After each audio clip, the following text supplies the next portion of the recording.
잘 아시는 우리 오병이어 본문입니다. 또 아이들도 어른들도 함께 있는 자리인데 오늘 이 수요일 밤 저녁 예배가 꼭 그런 자리가 아닌가 생각이 듭니다. 성경을 보면 하나님께서 우리 인간에게 나타나시는 다양한 방식들이 있습니다. 아브라함과 야곱, 요셉, 모세, 또 사도 바울이나 제자들, 이들은 하나님께서 각자의 상황과 형편에 따라서 부르시고 만나주시고 또 사명을 주시고 하나님의 역사를 써갔습니다. 어쩌면 이들만 보면은 하나님께서 또 이렇게 개인적으로 친밀하게 만나주시는 것을 보게 됩니다. 동시에 하나님께서는 한 민족, 이스라엘 백성, 한 지파, 유다나 레위 족속들, 또 신약에 와서는 개인들이 모인 교회를 향한 서신들, 메시지, 약속들도 등장합니다. 공동체적으로도 하나님께서 나타나시고 말씀하십니다. 개인적이든 공동체적이든 둘 중에 어느 것 하나만이 하나님께서 말씀하시고 임재하시는 방법이라고 말할 수 없는 것은 하나님께서 정말 다양하게 우리 인류 역사 가운데 성경 가운데 나타나셨기 때문입니다. 그런데 이 신구약을 살펴보면은 하나님께서 큰 일을 행하실 때는 늘 공동체를 염두하셨고 그것이 좋은 일이든 나쁜 일이든 간에 때로는 한 개인의 실수임에도 불구하고 그것이 공동체에 영향을 끼쳤습니다. 또 그들은 주로 함께 모여서 하나님의 말씀을 듣고 하나님의 일하심을 경험한 공동체였습니다. 즉, 그 주님의 이름으로 우리가 함께 모일 때에 주시는 하나님의 은혜와 역사들이 있었다는 겁니다. 오늘 이 저녁에 우리 모일 때라는 제목으로 우리 역시 이 자리에 함께 모여서 또 온라인으로도 참여하시는 분들도 함께 모일 때 하나님께서 주시는 복과 은혜가 무엇인지 살펴보고자 합니다. 오래전에 그 신학적 주제를 다뤘던 방송에서 본 이야기가 좀 기억에 남습니다. 사회자가 이제 패널에게 이런 질문을 합니다. 1세기 초대 교인들이 오늘날 현재의 교회에 와 보면 가장 놀라는 것이 무엇일까요? 라는 질문이었습니다. 여러분은 어떻게 생각하십니까? 초대교회, 사도들이 또는 제자들이 지금 이 시간에 우리 예배의 모습을 본다면 그들이 가장 먼저 놀라는 것이 무엇일까? 되게 여러 가지 질문과 답변이 나왔는데 그 신학 교수들도 나와서 의견을 나누는데 몇 가지 되게 기억에 남는 답변들이 있습니다. 그 중에 제일 기억에 남는 것 중에 하나는 1세기 신자들이 초대교인들이 오늘날 현대 교회에 왔을 때 아직도 주님이 안 오셨냐고 잠시 잠깐 후면 오시겠다는 그 주님 정말 아직도 안 오신 거 맞냐고 그거에 놀랄 것 같다고. 또는 헌금하는 문제들 또는 목사제도, 또 여러분 성경책 다 가지고 다니시잖아요. 근데 지금처럼 이렇게 보편화된 핸드폰까지도 사실 우리 손 안에 있는데 성경이 아니 모든 사람이 이렇게 하나님 말씀을 가지고 다니는 것에 대해서도 놀랄 것 같다고 이런 답변이 있었습니다. 근데 제가 가장 들었던 답변 중에 인상적인 것 중에 하나는 교회에 초대교회 신자들이 왔는데 옆에 있는 사람을 모를 수 있다는 사실에 대해서 놀랄 거라고. 우리 옆에 누가 앉았는지를 모를 수 있다는 사실에 대해서. 공감이 되십니까? 전 그 얘기를 들으면서 매우 공감이 됐습니다. 물론 이제 우리 교회에서는 또 많이 알아가고 계시는 것으로 알고 있는데 제가 오래전 청년 사역을 할 때 한 청년이 교회를 잘 나오다가 안 나오기 시작했습니다. 그런데 그러다 다시 나와서 훈련을 받는데 왜 한동안 교회에 안 나왔냐고 물어봤더니 그 청년이 매우 인상적인 답변을 했습니다. 자신이 매주 교회 성실하게 나왔는데 늘 이제 청년 모임이다 보니까 앉는 자리도 다양하고 사람이 다르지 않습니까? 그런데 하루 나왔는데 내 옆에 다른 사람이 앉아 있다는 겁니다. 다음 주에 나왔는데 또 다른 사람이 나왔다는 겁니다. 그 다음 주에 앉았는데 또 다른 사람이, 내가 모르는 다른 사람이. 그래서 어떤 생각이 들었냐면 다음 주에 내가 안 와도 모르겠구나 그 생각이 들기 시작해서 그 다음 주부터 안 왔답니다. 진짜로.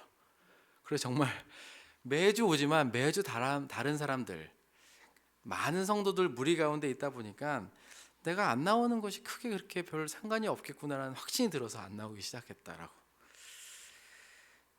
어쩌면 이건 한 개인의 고백만이 아니라 오늘 현대 또 교회 신앙생활을 많은 사람들이 어쩌면은 알려지지 않길 원하는 분들도 많고, 그냥 신앙을 개인적으로만 하는 것으로 좀 축소시켜서 하는 경향이 더 커지지 않나 생각이 듭니다. 모두가 아시는 것처럼 이것은 신앙만이 아니라 개인주의, 이것은 보편적인 사회 현상이 되어버렸습니다. 과거에는 가족이나 국가, 공동체의 울타리 안에서 자신을 해석하고 바라봤다면, 이제는 그런 가치나 이념이 덜 유익한 것이 되었고, 그것보다는 상대적으로 덜 중요하게 되어서 개인이 가장 우선시된 사회가 된 것 같습니다. 잘 아시는 것처럼 혼밥, 혼자서 하는 영화, 여행, 이런 것은 이미 오래전부터 트렌드가 되었고, 오히려 많은 기업들이 이렇게 혼자서 사는 사람들을 타겟으로 하여서 마케팅을 하고 소비를 부추기고 있습니다. 그리고 코로나 이후에는 사실 더 이런 거리두기 현상들을 인해서 이 초개인주의적인 사회 현상들이 더 빠르게 진입하게 만들었습니다. 이런 관점에서 생각하면 사실 교회는 계속 모이자 그러고, 대그룹이든 소그룹이든 모이기를 힘쓰는 오늘날의 교회는 뭔가 이 시대를 자꾸 반해서 거꾸로 가는 것 같은 인상을 줍니다. 코로나로 인해서 사실 이제 온라인으로도 사실 교회 참석이나 예배 참석, 모임 참석이 이전과는 다르게 더 활발하고 또 당연하게 된 시대 가운데, 여전히 함께 모이는 것이 우리에게는 무슨 의미가 있는가? 왜 교회는 자꾸 모이기를 강조하고 이것은 우리에게 어떤 의미를 주는가라는 질문을 어쩌면 자연스럽게 해보게 됩니다.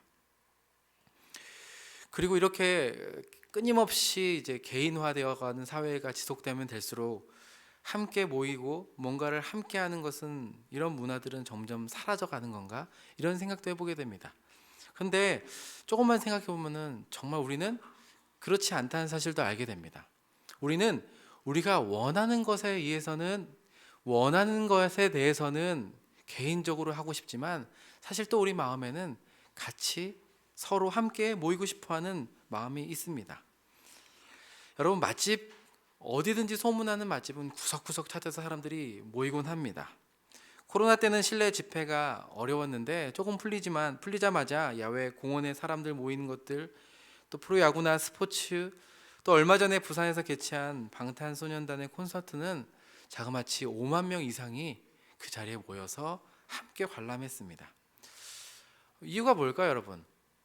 아무리 혼족이고 나홀로 문화가 대중적이지만 인간의 마음 깊숙한 곳에는 혼자서 할 수 있는 편리함은 편리함대로 있지만, 또 사람과 사람이 함께 모여서 얼굴을 맞대고 서로의 다름을 확인하는 과정들, 또는 어떤 특정한 목적들, 앞서 말한 공연, 팬 모임처럼 같은 목적을 가진 사람들이 모여서 또 공감하고 즐거움을 나누고 싶은 마음이 정말 그 마음에는 있지 않나 싶습니다.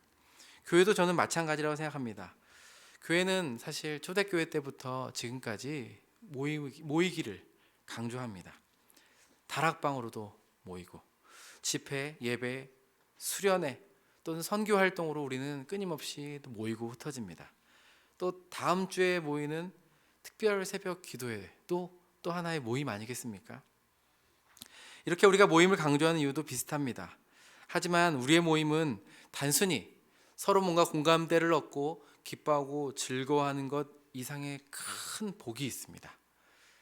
그 복을 오늘 이 시간에 함께 나누려고 합니다. 여러분, 우리가 함께 모일 때 가장 먼저 여러분 발견하게 되는 복이 무엇인지 아십니까? 그것은 자신을 발견하게 하는 복입니다. 한번 저를 따라해 보실까요? 자신을 발견하게 되는 복. 여러분, 우리는 혼자일 때 우리 모두가 정말 특별한 사람인 것 같습니다.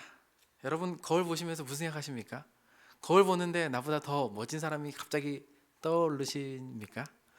거울 보는데 나보다 더 예쁜 사람이 갑자기 떠오르십니까? 아닙니다. 그 순간만큼은 저도 제 몸이 가장 멋있어 보입니다.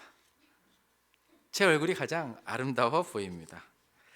우리는 근데 함께 모일 때 우리가 특별하지 않은 사람이라는 것을 알게 됩니다.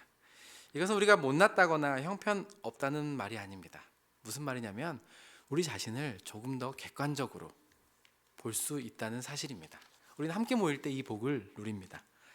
성경은 우리 인간이 죄로 인해서 구부러지고 그 구부러진 마음과 상태로 인해서 우리의 눈과 우리의 생각이 구부러져 있다고 얘기합니다.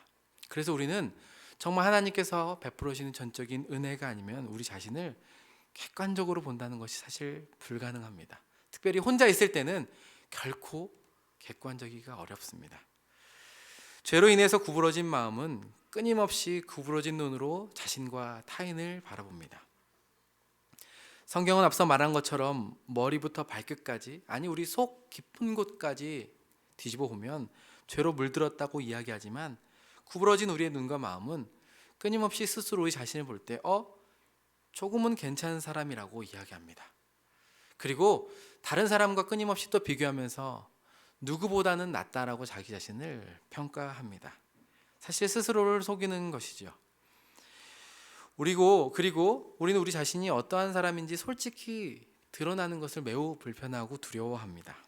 그래서 다른 것으로 자신을 꾸미고 내 정체성을 학업, 직장, 능력 또는 소속 이런 것으로부터 내가 어떤 사람인지를 보여주고 싶어 합니다. 그리고 자신도 그렇게 속습니다.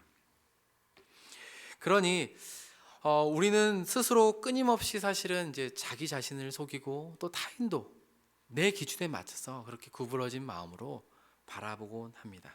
근데 여러분, 정말 은혜는 무엇이냐면 그렇게 자기 즐거운 맛에, 자기 기쁜 맛에, 자기 눈에 보이기에 좋은 대로 살아가는 것이 아니라 내 자신을 있는 모습 그대로 볼 수 있는 것이 참 은혜입니다.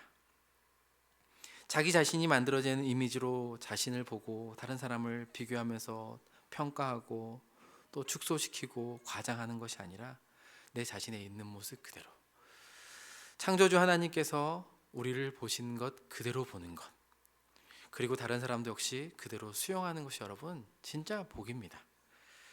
오늘 우리가 본 말씀은 여러분 설명할 필요가 없는 너무나도 잘 아시는 오병이어의 말씀입니다. 그런데 본문의 시작은 여러분 배를 타고 따로 가실 때 무리가 주님을 따라왔다고 합니다. 주님을 따라오는 많은 무리들이 있습니다. 그들이 어떠한 사람인지 나와 있지 않지만 그 모인 무리들을 누구고 어떠한 사람인지 대한 이해가 그들의 입을 통해서가 아니라 성경이 이렇게 평가하는데 그 무리들을 이렇게 평가합니다. 우리 15절인데요. 15절 한번 함께 읽어보도록 하겠습니다. 함께 읽겠습니다. 시작. 저녁이 되매 제자들이 나와 이르되 이곳은 빈들이요 때도 이미 저물었으니 무리를 보내어 먹을 것을 사 먹게 하소서. 성경은 지금 주님을 따라 나온 무리들에게 사실은 비유적으로 또는 우회적으로 그들의 형편을 이야기합니다. 주님께서는 그들을 보시는데 특별히 저녁에 빈들에 날이 저물고 먹을 것이 없는 형편에 빗대어서 그들을 봅니다. 뭔가 소망이 없는 상황과 형편인 것을 이야기하십니다. 근데 이것은 우리가 생각하는 우리 이해와는 너무 거리가 있습니다. 우리 중에는 누구도 우리 자신 상태가 이렇게 날이 저물었고 어둡고 빈들이고 먹을 것이 없는 상황이라고 여러분 스스로를 판단하신 분 계십니까? 아마 많지 않을 것입니다. 저마다 조금씩은 완전히 저문 상태는 아니지, 조금은 그래도 내가 괜찮고 그렇게 절망한 형편은 아니지 라면서 그런 이유들을 아마 찾을 수 있을 것입니다. 허나 여러분, 우리가 생각하는 우리 자신의 모습과 형편이 아니라 오늘 본문은 성경이 그 무리들을, 주님을 따르는 사람들을 어떻게 바라보시는가가 중요합니다.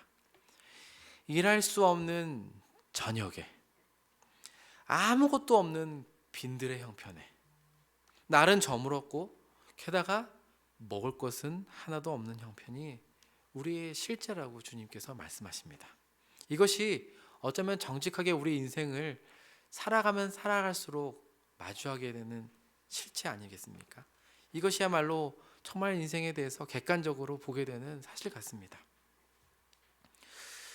하지만 정말 우리가 함께 모일 때 사실은 우리가 이 실체를 직면하게 됩니다. 이 복을 누리게 됩니다. 뿐만이 아니라 두 번째로 우리가 모일 때 이런 우리 형편 가운데 우리를 불쌍히 여기는 분이 계시다는 사실을 알게 됩니다. 바로 주님을 만나는 복이 있습니다. 우리가 우리 자신의 객관적인 형편과 절망스러움을 바로 직면하고 인정하지 못하는 이유 중에 하나는 이런 두려움이 있습니다. 내 모습을 정말 누군가 내 실체를 알게 된다면 그 누구도 심지어 하나님마저도 나를 사랑하지 않을 것 같은 두려움 때문 아니겠습니까? 누군가 내 실체를 알게 될 때 나도 내가 싫은 모습이 너무나도 많은데 나를 사랑하고 존중하고 인정해 주던 사람들이 나를 향한 실망, 그런 것들에 대한 두려움이 있지 않습니까? 저 역시 사람들을 그렇게 대하곤 합니다. 그래서 우리는 우리의 본 모습이 드러나는 것을 기뻐하고 이것을 정말 복으로 생각하기보다는 불편해하고 숨기고 아닌 척하거나 실수라고 여기고 부정합니다. 종종 이제 저희 가정 얘기만은 아니라 이제 목회하다 보면은 다른 가정과 교제를 나누다 보면은 그런 얘기를 아이들로부터 많이 듣게 됩니다. 우리 엄마가요, 우리 아빠, 꼭 저희 가정은 아닙니다. 우리 아빠가 우리 목사님과 통화할 때 목소리가 틀려진다고. 우리 아빠가 교회 가면 다른 사람이 되는 것 같다고. 이런 얘기 아이들의 입속에서 같이 들리지 않습니까? 종종 듣곤 합니다. 우리는 우리 실체가 그대로 드러나는 것을 매우 두렵고 어색해합니다. 사실은 싫어합니다. 가끔 우리의 실수가 그냥 자연스럽게 툭 튀어나올 때 사실 그것이 우리의 본 모습에도 불구하고 우리는 뭔가 다른 이유를 찾고 실수라고 여기고 있지 않습니까? 그러면서 우리는 자꾸 우리 자신을 포장합니다. 숨깁니다. 그리고 우리 자신이 그거보다는 좀 더 나은 사람임을 증명해내고 싶습니다. 하지만 하나님은 여러분 우리와 같지 않으십니다. 이러한 무리들을 바라보시면서 왜 너가 이렇게 되었냐고, 어쩌다가 이런 형편이 되었냐고 책망하거나 또 대책 없다고 체념하지 않으시는 분이십니다. 오히려 14절 보니까 우리의 형편을 불쌍히 여기시는 분이라고 말씀합니다. 우리 14절도 함께 읽도록 하겠습니다. 시작. 예수께서 나오사 큰 무리를 보시고 불쌍히 여기사 그 중에 있는 그분에게 있어서 우리의 그런 굶주림, 상함, 다침, 날이 저물어가고 음식이 없고 구할 곳이 없는 그런 형편은 바로 우리 주님이 그리스도가 어떤 분인지 보여주는 기회가 됩니다. 주님은 우리를 있는 그대로 누구인지 말씀해 줄 수 있는 유일한 분이십니다. 동시에 우리를 있는 그대로 받아주시고 불쌍히 여겨줄 수 있는 분이십니다. 여러분, 이것이 복이 아니고 무엇이겠습니까? 우리는 정말 죄인들끼리 모인다고 하지만 그러면서도 우리는 우리 스스로를 또 자랑하고 경쟁하지만 이런 우리를 주님은 불쌍히 보아주신다는 겁니다. 더 나아가서 우리를 수용해 주시는 것만이 아니라 주님은 실제적으로 우리의 필요를 채워주시는 분이십니다. 주님께서 제자들을 불러서 너희들이 먹을 것을 가져다 주라고 하십니다. 하지만 여러분 아시는 것처럼 남자 장정만 5,000명으로 여겨지는 이들을 위해서 먹을 것을 가져다 주는 일은 그냥 불쌍하다는 마음만으로는 할 수가 없습니다. 이런 감정적으로만 가능한 일이 아닙니다. 요한복음 6장에는 그 계산이 빠른 제자 빌립이 적어도 200데나리온이 필요하다고 이야기하지 않습니까? 200데나리온은 노동자가 한 200일 동안 일해야 될 품삯입니다. 그러니까 대략 10만 원만 잡아도 한 2천만 원 이상 거둬야 됩니다라고 그렇게 빌립이 이야기하는 겁니다. 실제로 이 일은 어떤 한 개인이 사람에게는 불가능한 일입니다. 그리고 그 어두운 밤에 구해올 수 있거나 그냥 불쌍하다고 어떻게 해결할 수 있는 일이 아니라는 사실입니다. 그런데 우리 주님께서는 그들을 안타까워하실 뿐만이 아니라 실제적으로 그들의 배고픔까지도 채워주시는 분이시라는 겁니다. 제자들에게 잔디 위에 앉도록 하시고 가져온 적은 떡과 물고기로 하늘 우러러 축사를 하십니다. 그리고 나누어 먹이십니다. 그 누가 예상할 수 있겠습니까마는 주님께서 주님의 손으로부터 건네받은 그 약간의 떡과 물고기는 그곳에 모인 모든 무리들의 배고픔을 해결하게 되었고, 그리고 12바구니의 차게 넘치도록 남았다고, 이 표현을 통해서 우리 주님이 쉽게 먹이시는 분이 아니라 정말 먹고 남도록 풍성히 채우시는 좋으신 분이시라는 것을 우리 가운데 가르쳐 줍니다. 우리 생각에는 기왕 기적하실 거 정말 딱 떨어지게 하시면 좋을 것 같은데, 5천 명 정말 하나도 남지 않았더라 딱 채우시면 좋을 것 같은데, 주님께서는 정말 그렇게 딱 채우실 것뿐만이 아니라 남고 넘치도록 채우시는 분이시라는 것입니다. 어쩌면 이 역시 우리들이 기대한 바가 아닐지도 모르겠습니다. 하지만 주님께서는 그들의 기대와는 다르게 정말 주님께서 주고 싶은 바를 주십니다. 그리고 자신이 누구신지 가르쳐 주십니다. 그것은 바로 너희가 누구인지 실제를 알 수 있는 유일한 사람이 바로 나 예수 그리스도 자신이고, 그런 너희를 긍휼히 여기는 것도 바로 오직 나 예수 그리스도고, 너희가 구하지 않은 너희 먹을 것을 주는 것도 나 예수 그리스도이고, 그리고 더 나아가서 영원히 마르지 않는 우리의 인간의 가장 유일한 문제인 죄의 문제와 영생을 주시는 분도 나 여호와 하나님이심을 알게 하시는 것입니다. 우리 복음성가 가사처럼 참 좋으신 주님, 참 좋으신 주님이라는 것을 바로 이 자리를 통해서 알게 해주시는 것입니다. 사랑하는 성도 여러분, 주님의 이름으로 모인 교회는 이런 것들이 자연스럽게 자랑이 되고 드러납니다. 우리의 본 모습, 실체가 집에 혼자 가만히 있을 때는 세상에서 가장 착한 사람인 것 같고 모든 것을 다 해낼 수 있는 순종적인 사람인 것 같지만, 우리가 함께 모일 때 우리가 얼마나 연약하고 악하고 할 수만 있으면 하고 싶지 않은지를 우리는 모일 때 발견하게 됩니다. 하지만 그곳에서 끊임없이 우리는 자신의 수치와 약점은 가리고 싶고 우리의 잘하는 것들만, 우월한 것들만 보이고 싶은 우리의 마음 가운데, 그것이 적나라하게 들어가는 것도 우리가 모일 때이고, 그럼에도 불구하고 이런 우리를 아무런 조건 없이 수용해 주시는 것, 그분의 자비와 사랑, 참 좋으신 하나님의 은혜가 드러나는 것도 바로 우리가 모일 때라는 사실입니다. 우리의 모임이 우리 자신을 좀 더 어떻게 보면 숨기고 포장하고 우리의 수치와 약점을 위장하고 생각보다 더 괜찮고 그럴싸한 사람으로 여기게 만드는 모임이라면, 여러분 자연스럽게 우리 주님의 은혜와 사랑이 도드라지지 않게 됩니다. 우리 주님에 대한 이해가 앞서 말한 것과 같지 않다면, 아무리 우리의 모임이 즐겁고 뭔가 의미 있어 보이고 괜찮다고 할지라도 성경이 이야기하는 모임과는 거리가 있는 것일 수 있다는 것입니다. 우리는 우리 자신이 드러나고 실체가 드러나는 것을 기뻐합니다. 왜 그렇습니까? 우리 주님이 때문에 그렇습니다.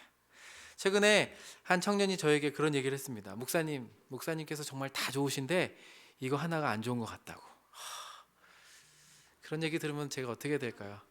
그 하나가 뭔지 막 파헤쳐서 좋게 만들고 싶은 마음이 왜 없겠습니까? 그런데 그 말을 듣고 묵상할수록 화도 날 수 있지만 제 마음 한켠에 이렇게 답변을 하게 됐습니다. 우리 청년이 저를 잘 모르시는군요. 저를 더 잘 안다면 제가 훨씬 더 부족한 것이 많을 텐데, 그것이 뭔가 이렇게 저를 포장하고 더 좋게 보이려는 게 아니라, 나의 좋은 부분만 이렇게 보고 있다니 감사하기도 하지만 아직 저를 잘 모르시는군요. 그런 것이 자연스러운 곳이 바로 교회 아니겠습니까? 우리 자신의 실체를 보아도 낯설지 않은 것, 그리고 우리 실체를 있는 그대로 수용할 수 있는, 아니 더 큰 자비로 우리를 품어 안으신다는 그 주님을 만날 수 있는 복, 이 두 가지는 여러분 꼭 공동체적으로만 가능하냐? 라고 묻는다면 꼭 그렇지 않을 수도 있습니다. 우리는 개인적으로도 우리 자신, 개인적인 골방에서 또 하나님 말씀을 묵상하며 예배하며 우리 자신의 실체를 정말 절감하며 또 애통해하면서 또 은혜를 구할 수 있습니다. 그리고 그런 우리를 정말 그리스도의 사랑으로 용납하시는 그분을 또 만날 수도 있습니다. 하지만 여러분, 우리가 모일 때 이러한 은혜를 경험하는 것이 중요한 이유는, 이러한 경험을 통해서 나의 하나님, 나의 주님, 즉 개인의 신앙에서 나의 하나님의 동시에 우리의 하나님, 우리 주님의 라고 고백할 수 있는 고백으로 이끌기 때문에 우리의 모임이 중요하다는 사실입니다. 여러분, 이것은 우리가 모일 때 맛보는 가장 큰 복 중에 하나입니다. 특별히 앞서 얘기하는 것처럼 개인화, 개인이 최적화되고 우리 개인의 경험과 감정, 이 신앙의 여정이 이 교회 안에서도 너무 강조되다 보니까 사실 이 우리라는 고백이 매우 이제 낯설어져 가고 있는 게 교회 안에서도 자주 발생하게 됩니다. 하지만 여러분, 성경을 살펴보면 개인의 신앙과 간증과 고백도 중요하지만 동시에 늘 성경은 아브라함의 하나님, 이삭의 하나님, 야곱의 하나님, 이스라엘의 하나님, 즉 나의 하나님 이전에 공동체의 하나님, 우리의 하나님이었다는 사실입니다. 이것은 여러분, 우리 어린아이들이 그들의 신앙과 말로써 다 고백하고 표현하지 못하지만 이 공동체에 있으므로 우리의 하나님이라고 고백할 수 있는 이유도 바로 여기에 있습니다.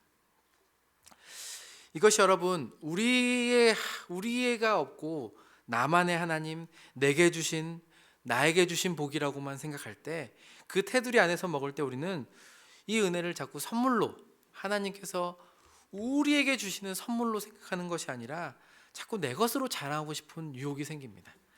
내가 조금 더 헌신해서, 내가 더 간절히 구해서, 내가 특별해서, 내가 더 훈련받아서 하나님께서 주시는 것처럼.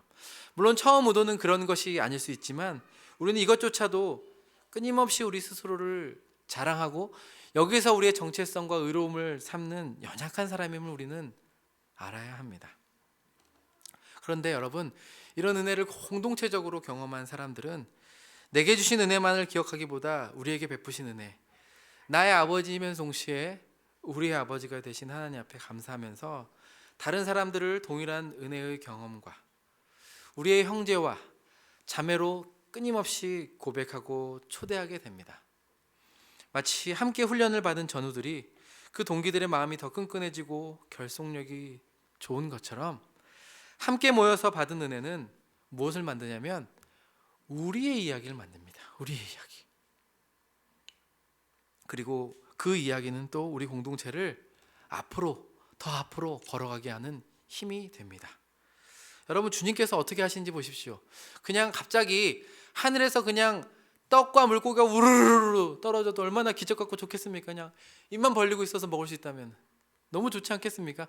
이것이야말로 우리 주님께서 하나님의 아들이라는 것을 더 분명하게 보여주는 것만큼 확실한 게 어디 있겠습니까? 근데 우리 주님께서 어떻게 먹이십니까?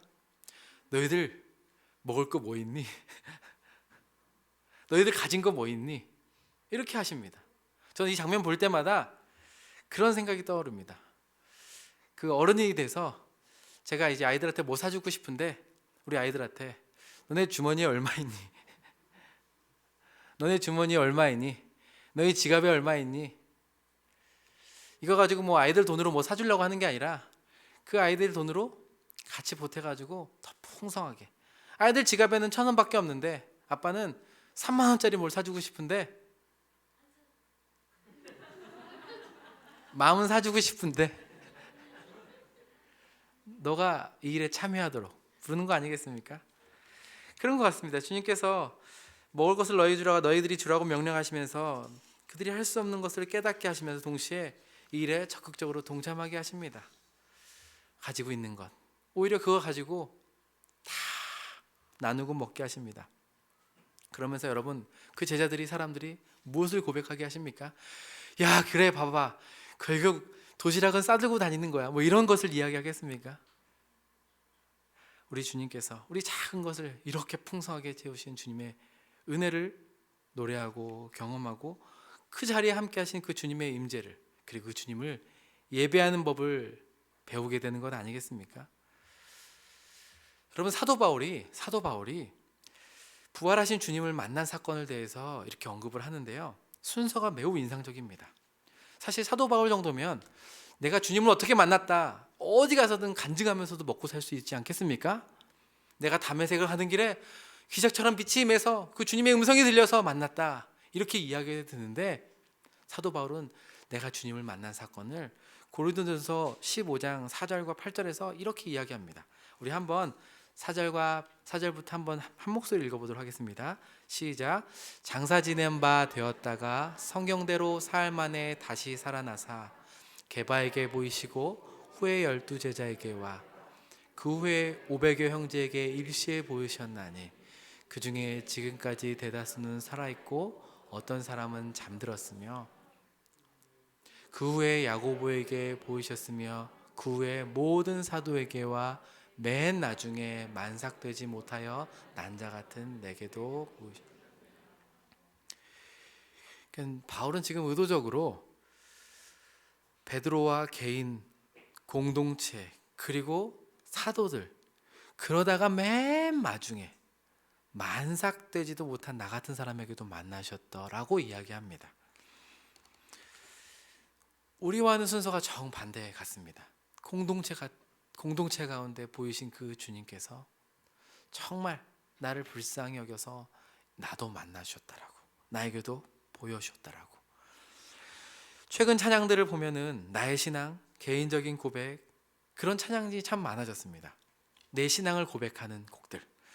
하지만 또 공동체적인 고백들, 하나님을 높이는 곡들이 어쩌면은 이전에 비해서 많이 줄어가고 있다는 사실에 대해서 우리는 한 번쯤 생각해 보게 됩니다. 찬양만이 아니라 사실 우리의 신앙의 삶 자체도 자연스럽게 이렇게 개인적으로 축소화되는 경향이 있습니다. 여러분, 내가 은혜를 받았다, 기도의 응답을 받았다, 그런 간증들도 보면은 끊임없이 내가 어떻게 해서, 내가 어디에 가서, 수련회에 가서, 집회에 가서, 그것 자체가 사실은 나쁜 건 아니지만 그러다 보니 우리의 마음에는 그것이 정말 그런 것이 틀린 것이 아님에도 불구하고 끊임없이 나의 하나님, 내 하나님, 나에게만 은혜 주시는 하나님으로만 인식이 되는 경향이 있습니다. 그러다 보니까 옆에서 누가 간증을 하면, 왜 주님, 똑같은 주님이 똑같은 상황에서 나도 기도하고 저분도 기도하는데 왜 저 사람만 응답하시고, 저 사람 입에서는 은혜의 간증이 나오게 하시고 내 입에서는 이렇게 침묵하게 하시는지, 왜 집사님의 자녀의 기도는 응답하시고 내게는 그런 은혜를 안 주시냐고 또 섭섭해하는 모습도 보이곤 합니다. 근데 여러분, 사랑하는 성도 여러분, 우리 주님은 한 개인의 주님을 넘어서서 우리의 주님이십니다. 아멘. 나의 아버지시면서 동시에 우리의 아버지십니다. 그래서 우리는 함께 모인 그곳에서 나의 하나님을 넘어 우리의 하나님을 바라보아야 합니다. 그리고 그 경험은 나의 이야기이면서 동시에, 내가 내 자녀들에게 해줄 간증이면서 동시에 우리 공동체가 이야기가 되어져야 합니다. 개인의 간증을 넘어서 우리 공동체의 경험이고 간증이 됩니다. 그래서 우리 옆에 분, 또 옆집, 같은 다락방의 식구들 간증을 나눌 때 우리는 정말 함께 기뻐할 수 있게 됩니다. 우리 주님이 이렇게 크신 분으로 말미암아. 특별히 여러분, 말씀을 이렇게 준비하고 묵상하면서 우리 예배가 떠올랐습니다. 매주일 드려지는 예배가 우리가 정말 다 함께 경험되어지고 하나님의 임재를 사모하면서 그런 하나님이 이 자리에 함께 하심을 경험하는, 교회를 처음 오시는 분도, 또 정말 사모하여서 맨 앞자리에 앉으시는 분도 정말 동일하게 하나님의 은혜를 경험할 수 있게 되기를. 또한 특별히 여러분, 다음 주부터 진행되는 특세 기대되지 않습니까 여러분? 이른 새벽에 어린아이부터 시니어분들까지 이르기까지 정말 어디선가 정말 곳곳에서 우리 사랑하는 주님의 자녀들이 나와서 그 이른 아침부터 엎드려서 은혜를 구할 때 개인이 준비하는 기도 제목들도 정말 응답되지만 동시에 이곳에 모여서 우리 공동체 가운데 하나님이 임재하신 것들을 경험되어지길 소망합니다. 앞서 아까 제가 한 4시 정도에 우리 청소년들이 여기 와가지고 이제 자주는 아니지만 와서 이렇게 연락이 옵니다. 목사님, 오늘 교회 올게요. 오늘 교회 갈게요. 그 얘기는 뭐냐면 저보고 자기네들 교회 올 거니까 라면과 먹을 것을 준비해 주세요. 이런 얘기입니다. 그런 뒤에 얘기가 다 생략되어 있는데 늘 그런 얘기입니다. 그런데 이제 저희 청소년 친구랑 이제 믿지 않는 친구들 2명을 같이 와가지고 늘 같이 먹고 가거든요. 그런데 저희 이제 청소년 학생이 그러는 거예요. 다음 주부터 특세인데 너희도 올래? 오면은 라면을 많이 먹을 수 있어. 이렇게 그거 보면서 얼마나 귀엽고 기특한지. 저는 우리 공동체 예배가 특세가 우리들만의 잔치, 개인의 어떠한 특별한 은혜와 경험도 중요하지만 이렇게 지나가다가 또 믿지 않는 친구도 정말 따뜻한 라면 한 그릇도 먹으면서 하나님의 공동체를 경험할 수 있는 그런 무대, 그러한 공간, 그러한 특별한 새벽 기도회가 되기를 간절히 또 소망하고 주님의 이름으로 여러분 역시도 사모하기를 축원합니다.